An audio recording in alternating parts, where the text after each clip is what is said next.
Good evening, students. This is Saraswati KB, Assistant Professor, Government First Aid College, Tiptur. In this session of the video, let us learn about the poem Father Returning Home, written by Dilip Chitre.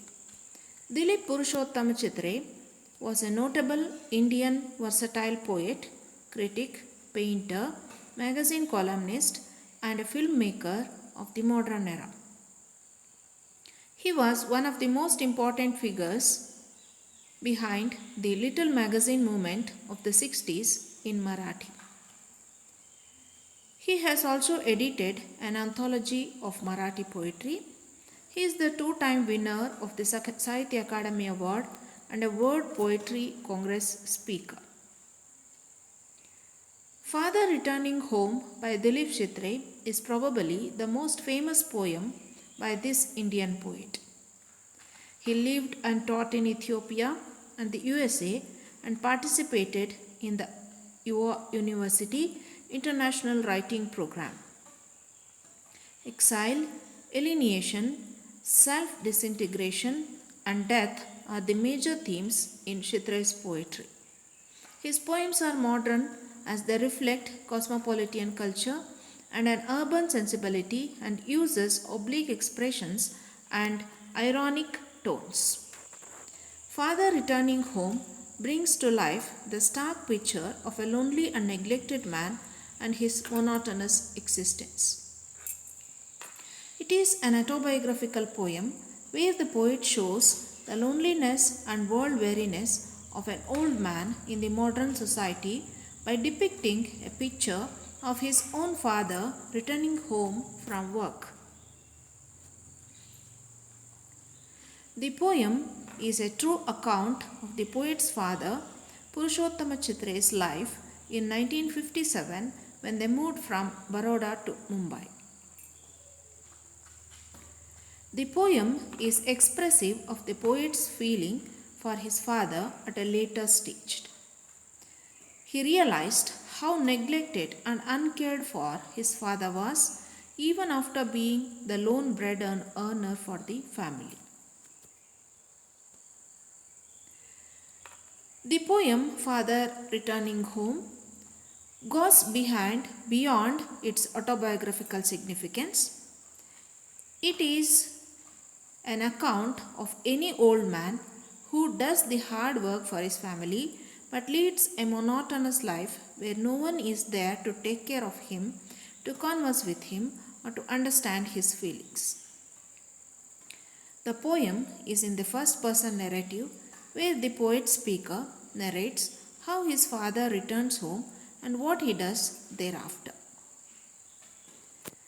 The poem consists of 2 stanzas of 12 lines each. There is no particular meter or rhyme scheme, and this lack of rhythm is symbolic of the poet's father's uncared for life. The language is easy and simple, but full of symbolic expressions and poetic devices like simile. It is a first-person narrative where the poet speaker narrates how his father returns home and what he does thereafter. Okay, dear students, I will read the first stanza for you because in this video we are just learning about the details in the first stanza. Here goes the poem.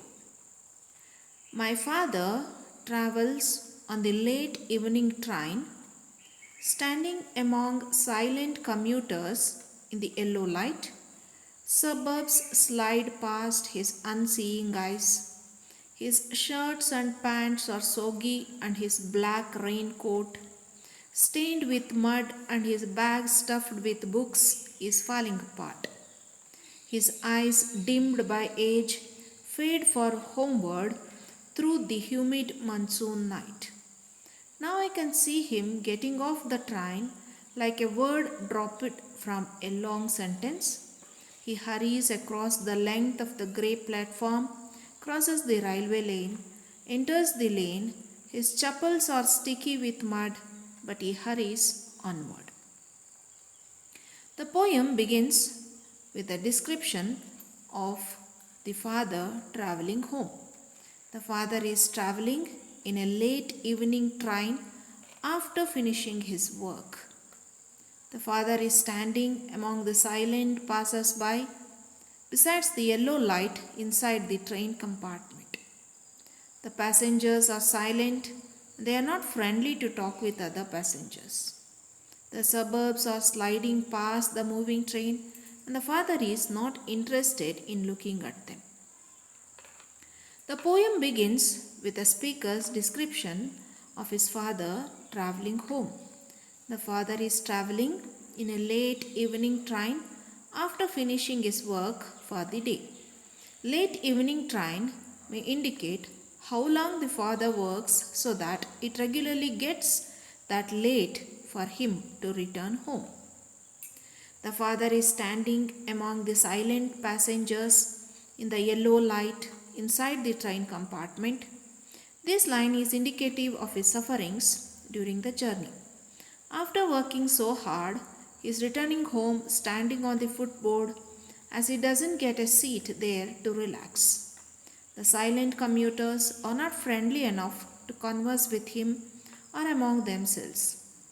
The yellow light is not the best thing either to promote any cheerfulness. All these things further intensify his agony and make the journey monotonous. The suburbs are sliding past the moving train, but the poet's father has no intention to look at those. He is unmoved by these scenes, for he has seen those many a times and finds nothing new or interesting in it. So the sliding landscapes also add to the sense of monotony. It was a rainy day, and the father's dress are soggy and the black raincoat is damaged with mud. The poet makes us know that it was a rainy day. His father's dresses are all wet with the rainwater, and the black raincoat is damaged with mud. The bag he is carrying was stuffed with books, and he was struggling to handle it. These lines are again indicative of the difficulties poet's father has to face during the journey. It gets even worse in the rainy season. The black raincoat might indicate the lack of color in his dull life. Again, his bag full of books hints that he was an educated and scholarly man, not that unimportant that one would think from his ordinary routine journey. Now the poet gives us an impression of his father's age. His eyesight is dimmed by his old age. The father looks homeward with his low vision through the humid monsoon night. The gloomy atmosphere also adds to the dullness of his life. The poet's father gets down from the train. Here Dilip Chitre has used a fine simile in comparing his father to an unimportant word in a long sentence. This is quite unique. He says that his father gets down just like a word dropped from a long sentence. The poet indicates how unimportant his father is to the crowd in the train. It doesn't really make any difference whether he got down or not. He is not that relevant to the rest of the world. After getting off the train, the father hurries towards his home. He crosses the grey platform and the railway lane and finally enters the lane. His sticky with mud chappals can't prevent him hurrying onward.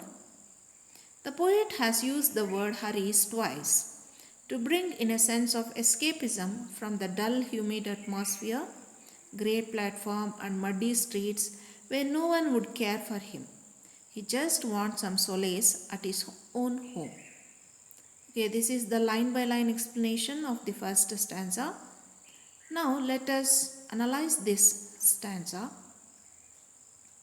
The father earns even at old age, as seen in his returning home in the late evening train.